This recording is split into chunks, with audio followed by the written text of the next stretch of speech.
চে, তোমার মৃত্যু আমাকে অপরাধী করে দেয়। আমার ঠোঁট শুকনো হয়ে আসে, বুকের ভেতরটা ফাঁকা, আত্মায় অবিশ্রান্ত বৃষ্টিপতনের শব্দ, শৈশব থেকে বিষণ্ণ দীর্ঘশ্বাস। চে, তোমার মৃত্যু আমাকে অপরাধী করে দেয়।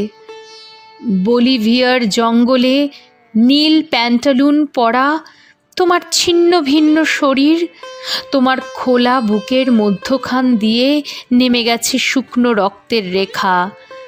চোখ দুটি চেয়ে আছে, সেই দৃষ্টি এক গোলার্ধ থেকে ছুটে আসে অন্য গোলার্ধে।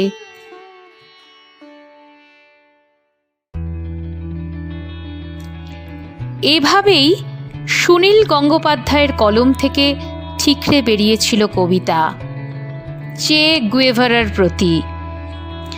শুধু কি সুনীলের কবিতায়? দেশ যুগ কালের সীমানা ছাড়িয়ে সে যে দাঁড়িয়েছে বিপ্লবের চিরকালীন প্রতীক হয়ে, বিপ্লবী প্রেমিকের সর্বজনীন আইকন হয়ে। চে জীবন্ত, বিপ্লবে, কবিতায়, গানে। চে জীবন্ত মারাদোনা, টাইসন, আরও কত অগণিতের শরীরে। চে জীবন্ত কত কোটির দেওয়াল পোস্টারে। চে জীবন্ত টি শার্টে। চে জীবন্ত মননে, ভাবনায়, স্বপ্নে। কে বলবে মানুষটা শতবর্ষের মুখে দাঁড়িয়ে? কে বলবে মাত্র ৩৯-এর যুবককে বলিভিয়ার গ্রাম লা হিগুয়েরার স্কুল বাড়িতে ঝাঁঝরা করে দিয়েছিল এক ঝাঁক অবাধ্য বুলেট? ১৯৬৭-র ৯ অক্টোবর পৃথিবী ছেড়ে চলে গিয়েছেন চে, কিন্তু পৃথিবী তাকে ছাড়েনি। আজও বিপ্লব আর প্রেম যেখানে একাকার, সেখানে ভেসে ওঠে চের মুখ, এক মুখ অযত্ন লালিত দাড়ি। হাভানা চুরুটের ধোঁয়া যেন তাকে ঘিরে আজও আলপনা আঁকে। অতলান্তের মতো দুটো চোখ লড়াইয়ের আগুন জ্বেলে দেয় বুকে। শতবর্ষের দিকে ছুটে চলা চের এমনই বিশ্বজনীন আবেদন আজও।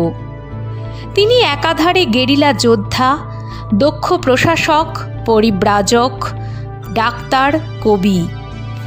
দেশনায়কের সীমানা ছাড়িয়ে বিশ্বনায়কও বটে। কমিউনিজমের চিরকালীন পতাকাবাহক। সেসব ছাপিয়ে সংগ্রামী মানুষের বুকে ধিকি ধিকি জ্বলতে থাকা বিপ্লবের আগুনে বারুদের নামও চে গুয়েভারা। পুরো নাম এর্নেস্তো গুয়েভারা দে লা সেরনা। চে নাম পেয়েছিলেন তাঁর কিউবান কমরেডদের থেকে। চে নামের অর্থ সাথী, বন্ধু। কোথায় যেন লিওনেল মেসি পর্যন্ত মিলেমিশে যাচ্ছেন চের সঙ্গে। আর্জেন্টিনার শহর রোজারিওতে জন্মেছিলেন চে, যে শহরে জন্ম মেসির। ছেলেবেলায় হাঁপানি ছিল বলে খুব একটা খেলাধুলো করা হয়নি চের। বইয়ের পাতায় দুনিয়া দেখার নেশা তখন থেকে। একটু বড় হতেই বেরিয়ে পড়লেন একটা মোটরসাইকেল নিয়ে। প্রথমে আর্জেন্টিনা, পরে গোটা ল্যাটিন আমেরিকা। নড়বড়ে হাতে দু চাকায় চড়ে মানুষ দেখার নেশা সেই শুরু। সেই দিনলিপি পরে মোটরসাইকেল ডায়েরিজ নামে বইয়ের আকারে প্রকাশিত হয়, যা নিয়ে হয়েছে সিনেমাও। সেই সময় থেকেই মানুষের দুঃখ কষ্টে ডুব দিয়েছিলেন চে। ডাক্তারি পড়লেও শেষ পর্যন্ত ফাইনাল পরীক্ষা দেওয়া হয়নি। চিকিৎসার জ্ঞান থাকায় প্লেগের সময়ে মানুষের সেবায় ঝাঁপিয়ে পড়তে পিছপা হননি চে। এভাবেই ঘুরতে ঘুরতে পরিচয় কিউবার কিংবদন্তি ফিদেল কাস্ট্রোর সঙ্গে। দুই বিপ্লবীর বন্ধুত্বের চিত্রনাট্য যেন লেখাই ছিল। চেকে সঙ্গে নিয়ে হাভানা চুরুট মুখে ফিদেলের স্টাইল স্টেটমেন্ট সারা পৃথিবীকে নাড়িয়ে দিয়েছিল।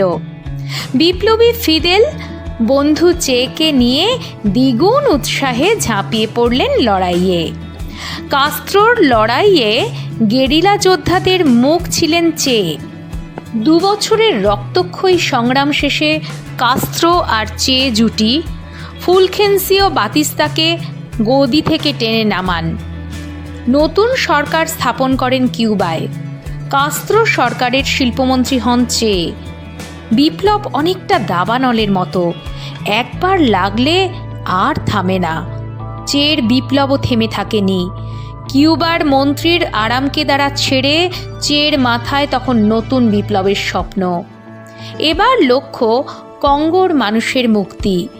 নতুনভাবে গেরিলা বাহিনী নিয়ে কঙ্গোর উদ্দেশ্যে বেরিয়ে পড়েন চে। সে যুদ্ধে অবশ্য সাফল্য আসেনি, কিন্তু সংগ্রামী হৃদয়কে বেঁধে রাখে সাধ্য কার? ফের কিউবা ফিরলেন চে। এবার লক্ষ্য দক্ষিণ আফ্রিকার বিপ্লব মুখর মুক্তিকামী দেশের মানুষের পাশে থাকা। তাই আবার বেরিয়ে পড়লেন তল্পি গুটিয়ে। শোনা যায় শেষবার কিউবায় এসেছিলেন ছদ্মবেশে। নিজের পরিবারের সঙ্গে দেখা করলেও আসল পরিচয় দেননি, শুধু বলেছিলেন তিনি চের বন্ধু। সেই শেষ। তারপরই বলিভিয়ায় সেই রাতের চেয়েও অন্ধকার সকাল, হাহাকার তোলার মতো একটা দিন। গুলিবিদ্ধ হলেন চে। বলা হয় প্রথম গুলিতে মাটিতে আছড়ে পড়েন চিরতরুণ বিপ্লবী। চোখে চোখ রেখে বন্দুকবাজকে বলেছিলেন, শান্ত হয়ে লক্ষ্যে স্থির থাকো। বোধহয় থতমত খেয়ে গিয়েছিলেন সেই আততায়ী। চে গর্জে উঠেছিলেন, গুলি করো কাপুরুষ, তুমি স্রেফ একজন মানুষকে হত্যা করবে। ঠিকই বলেছিলেন চে। স্রেফ হৃৎপিণ্ড থমকে গিয়েছে চের, হৃদয় থেকে মুছে যাননি, যাবেনও না হয়তো। চে অমর হয়ে থাকবেন বিপ্লবের বারুদ মাখা রোমান্টিকতার রক্ত গোলাপে। যতবার মুষ্টিবদ্ধ হাত গর্জে উঠবে, ততবার হাবানা চুরুট মুখে এসে দাঁড়াবেন এক বিপ্লবী, পথ দেখাবেন অসংখ্য অনুগামীকে। 100 তো বটেই, 1000 বছর পরেও।